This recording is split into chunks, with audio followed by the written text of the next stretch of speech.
Thailand से ताल्लुक रखने वाले वॉल नामी शख्स ने अपनी अहलिया को सरप्राइज देते हुए हाथ पर शादी के सर्टिफिकेट का ही टैटू बनवा लिया। गैर मुल्की मीडिया के मुताबिक थाईलैंड से ताल्लुक रखने वाले एक शख्स ने वैलेंटाइन डे पर अपनी बीवी से मोहब्बत का इजहार करते हुए हाथ पर शादी का सर्टिफिकेट का टैटू बनवा डाला। बाद अज़म वॉल की जानिब से बनवाए गए टैटू की तस्वीर फेसबुक पर भी शेयर की गई, जो कि वायरल हो गई। मीडिया रिपोर्ट्स के मुताबिक वॉल को टैटू बनवाने में 8 घंटों का वक्त लगा, जिसे देखकर वॉल की अहलिया भी हैरत में मुब्तला हो गई। दूसरी जानिब टैटू आर्टिस्ट का कहना है कि इसने पहली बार शादी का सर्टिफिकेट टैटू बनाया है।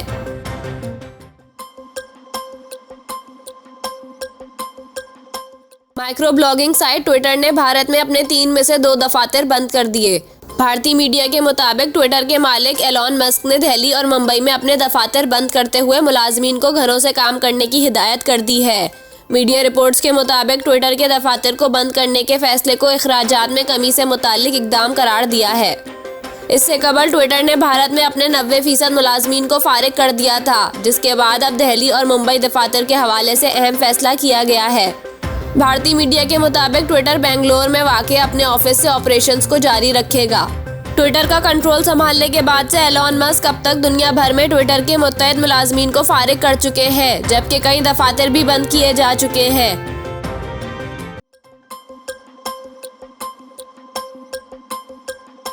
पाकिस्तान ने IMF को वज़ीर आला की सतह पर इस्लाहात पर अमल दरामद की गारंटी दे दी। हुकाम वज़ारत ख़ज़ाना के मुताबिक 30 जून तक मुल्की ज़र मुबादला ज़खायर 2 माह की दरामदात के मसावी लाने पर इत्तेफाक हो गया है। पाकिस्तान को दोस्त ममालिक, आलमी इदारों और कमर्शल कर्ज के जरिए 10 अरब डॉलर से ज़ायद का इंतज़ाम करना होगा। हुकाम का कहना है कि इस साल मुआशी शरह नमो 2% तक और महंगाई 29% से ज़्यादा रहने का तखमीना तय हुआ है।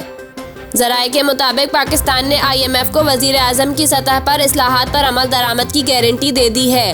दोस्त ममालिक और आलमी मालियाती इदारे भी मौजूदा कर्ज प्रोग्राम की निगरानी करेंगे, जबकि जून 2023 तक 2.5 अरब डॉलर मिलने के बाद IMF का कर्ज प्रोग्राम ख़त्म हो जाएगा। ज़रूरत हुई तो पाकिस्तान नए कर्ज प्रोग्राम के लिए अगले माली साल नई दरख्वास्त देगा।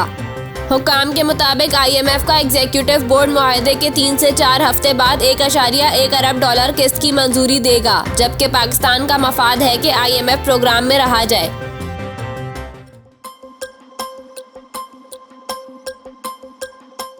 पाकिस्तान में अमरीकी सफ़ीर डोनाल्ड ब्लूम का कहना है कि हम पाकिस्तान के लिए जो कुछ कर सकते हैं वो कर रहे हैं, लेकिन बिल आखिर आप पर ही मुनहसर है कि आप क्या करते हैं। PG यूनिवर्सिटी से तालिबे इल्मों से खिताब में अमरीकी सफ़ीर डोनाल्ड ब्लूम ने कहा कि मंगला डैम पर नस्ब टरबाइन 60 की दहाई में नस्ब की गई थी।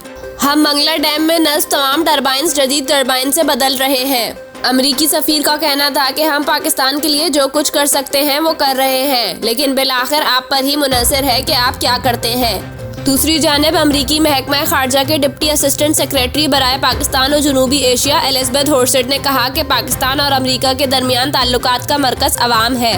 अमरीका पाकिस्तान की सबसे बड़ी एक्सपोर्ट मार्केट है। इस वक्त दुनिया भर में एक मुआशी मसला चल रहा है और मुआशी मसला कोई एक मुल्क तनहा हल नहीं कर सकता। एलिज़ाबेथ होर्सेट का कहना था कि अफगानिस्तान में रजीम की तब्दीली और काबुल पर कब्जे के बाद पाकिस्तान ने अफगानों के लिए खुले दिल का मुजाहरा किया और पाकिस्तान एक अरसे से अफगान मुहाजिरीन की खुले दिल से मेज़बानी कर रहा है। पाकिस्तान दहशतगर्दी से मुतासरा मुल्क रहा है।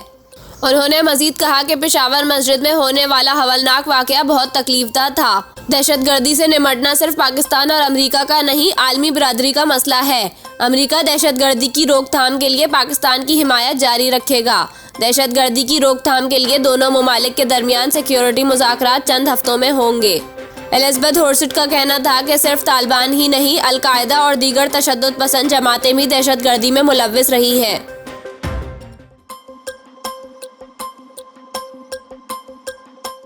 चेयरमैन PTI इमरान खान ने इलेक्शन कमीशन के बाहर एहतजाज के केस से दहशतगर्दी की दिफात निकालने की दरख्वास्त कर दी। चेयरमैन PTI इमरान खान ने मुकदमे से दहशतगर्दी की दिफात हज़्फ करने के लिए प्रोसिक्यूटर जनरल से दरख्वास्त की। इमरान खान ने अपनी दरख्वास्त में कहा कि मुकदमे के वाक़यात को सामने रखते हुए दहशतगर्दी की दिफात नुज़हका खेज़ है। मुकदमे में दहशतगर्दी की दिफात सुप्रीम कोर्ट के 7 रुकनी बेंच के फैसले की तौहीन है। चेयरमैन PTI ने कहा कि दहशतगर्दी का कानून सियासी मुखालफिन को दबाने और सियासी मफादात के लिए इस्तेमाल हो रहा है, जो तबाहकुन है। इन हरबों से हुकूमत की दहशतगर्दी के मामले में गैर संजीदगी का इजहार भी होता है, लिहाजा मुकदमे से दहशतगर्दी की दफात हज़फ की जाए।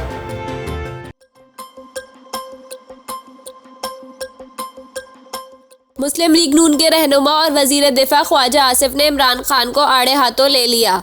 सोशल मीडिया पर जारी बयान में ख्वाजा आसिफ ने कहा कि सारी पार्टी को कहता है जेलें भर दो, खुद चूहा घर में छुप गया है, वर्करों को आवाज़ें दे रहा है कि जमान पार्क पहुंचो और मुझे बचाओ। वजीर दिफा ने साबिक वजीर आजम पर तनकीद करते हुए कहा कि अदालत को कहता है मैं बुजुर्ग उमर रसीदा जख्मी हूँ, हाजिर नहीं हो सकता। इसके साथ ही 2 दिन कैद होते हैं तो टीवी पर बैठ के रोते हैं। ये नवाज शरीफ था, बेटी का हाथ पकड़े वतन वापस कैद काटने आ गया। दूसरी जानिब इमरान खान के वकील एडवोकेट अजहर सिद्दीक ने कहा है कि पीटीआई चेयरमैन इमरान खान गिरफ्तारी देने के लिए तैयार है, लेकिन डॉक्टर इन्हें इजाजत नहीं दे रहे।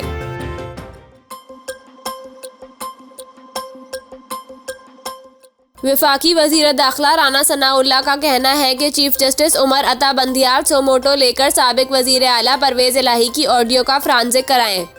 राना सनाउल्लाह ने कहा कि कुछ हकायक अदलिया की एक शख्सियत से मुताल्लिक है। ऑडियो से मुताल्लिक हकायक सिर्फ चीफ जस्टिस पाकिस्तान से ही शेयर कर सकता हूँ। उन्होंने कहा कि चीफ जस्टिस की इजाज़त के बगैर इस पर एक्शन करना मुनासिब नहीं होगा। जिन जजेस से मुताल्लिक सवाल उठे इन्हें इस केस में खुद ही नहीं बैठना चाहिए। वजीर दाखिला का कहना था कि जज अरशद मलिक की वीडियो की तहकीकात हो जाती तो यहाँ तक नौबत ना आती। वाज़ेह रहे कि गुज़िश्ता रोज़ वफाकी वजीर दाखिला राना सनाउल्लाह ने प्रेस कॉन्फ्रेंस में साबिक वजीर आला पंजाब परवेज इलाही और इनके वकला की ऑडियो लीक जारी की थी।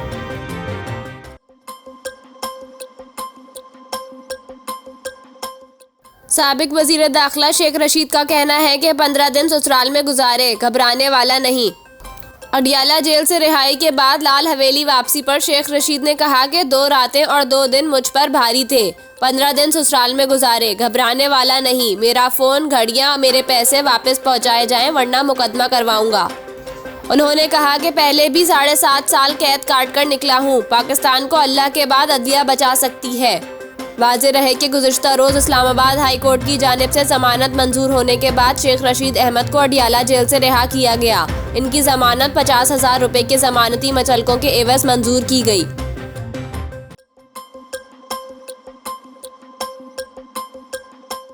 पाकिस्तान बार कौंसिल ने मुबैना ऑडियो लीक पर चीफ जस्टिस पाकिस्तान से तहकीकात का मुतालबा कर दिया। पाकिस्तान बार कौंसिल ने आलमी में कहा है कि chief justice Pakistan viral audio के हवाले से जांच पड़ताल और तहकीकात कराएं। ऐसा तासुर नहीं होना चाहिए कि जजेस किसी सियासी जमात को फायदा दे रहे हैं या इनके तर्जुमान हैं। जजेस को किसी सियासी मामले पर रिमार्क से इज्तिनाब बरतना चाहिए। आलमी में मजीद कहा गया है कि आला अदलिया के तशख्खुस के हवाले से शदीद तशवीश है। आला अदलिया के जजेस का कंडक्ट गैर जाबदार होना चाहिए। ऐसे तासुर से अवाम में अदलिया के एतमाद को ठेस पहुँचने के साथ अदलिया के तशख्खुस को नुकसान होगा। आलमी में कहा गया है कि जजेस को किसी आईनी ओहदे का तमस्खुर उड़ाने वाले रिमार्क से इज्तिनाब बरतना चाहिए। अगर ये ऑडियो जाली है तो इसको तैयार और वायरल करने वालों के खिलाफ कार्रवाई की जाए। अगर ये ऑडियो असली हो तो आर्टिकल 209 के तहत कार्रवाई की जानी चाहिए।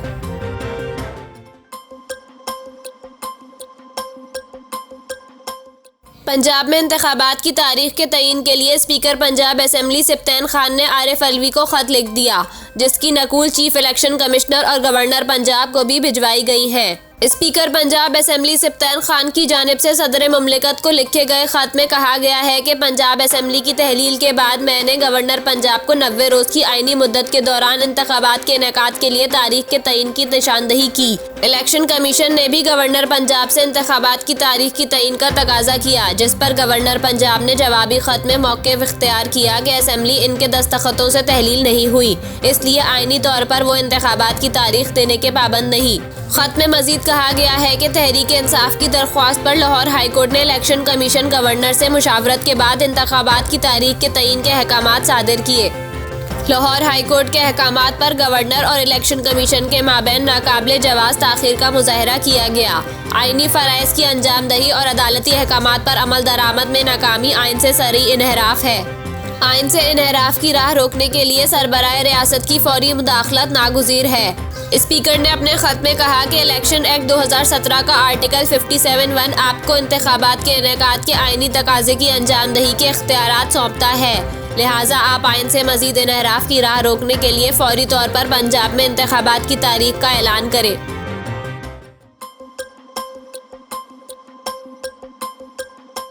तुर्की और शाम में ज़लज़ले से तबाही के बाद अक़वाम मुत्तहिदा UN ने तुर्की के ज़लज़ले मुतासरीन की इमदाद के लिए $1 अरब इमदाद की अपील कर दी है।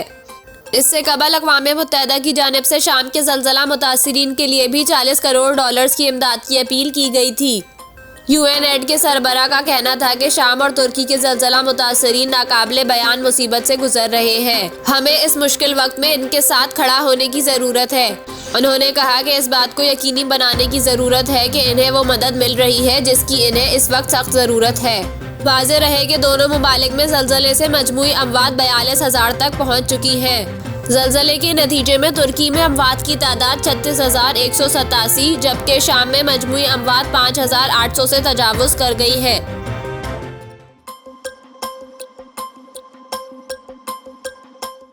नैब की जानिब से पाकिस्तान मुस्लिम लीग काफ के रहनुमा मोने सलाही की तलबी का नोटिस जारी कर दिया गया। नैब लाहौर की जानिब से मोने सलाही को 20 फरवरी के रोज़ तलब किया गया है। ज़राए के मुताबिक नैब लाहौर की जानिब से मोने सलाही को साबिक वज़ीर आला के सेक्रेटरी मोहम्मद खान भट्टी केस में तलब किया गया है। ज़राए का कहना है कि नैब लाहौर में मवासलात व तामीरात में तबादलों और ठेकों में मुबैना बेज़ाब्तगियों से मुताल्लिक तहकीकात जारी है। ज़राए का कहना है कि हाईवेज डिवीज़न के टेंडर्स में भी किकबैक हासिल किए जाते रहे। मोने सलाही से केस से मुताल्लिक तफ्तीश की जाएगी।